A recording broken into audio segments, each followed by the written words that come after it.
Hello everybody, welcome back to the channel. I'm Bearded Ford Tech. If you're new here, welcome to the channel. If you're not new, welcome back to the channel. This morning I had to do brakes on a 2016 F450, and my question to all of you is, why do we have to let brakes get this low? This could have been prevented. Over the weekend, they said they didn't hear it till yesterday morning or whatever. So this morning they reported that the brakes were grinding. And so I got in it to pull it on the lift, and it had no brake pedal. So, okay, let's check it out. Here's the brake rotor. Good stuff, huh? There's one of the pads.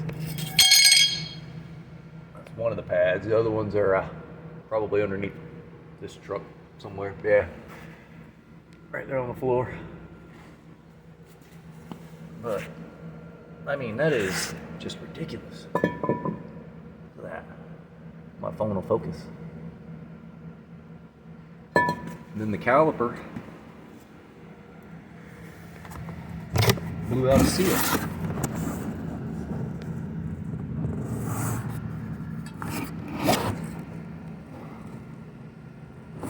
So that's why I had no brake pedal.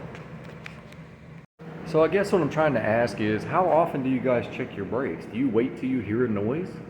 Or do you check them every time you get an oil change with a tire rotation?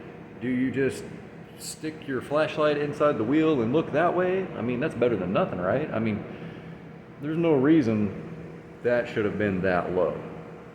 And this one's not even due for a service yet, so, or that one wasn't due for a service yet.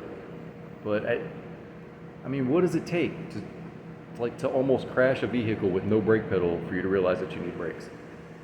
Somebody please let me know down in the comments. And as always, I love you guys, and I'll see you on the next one.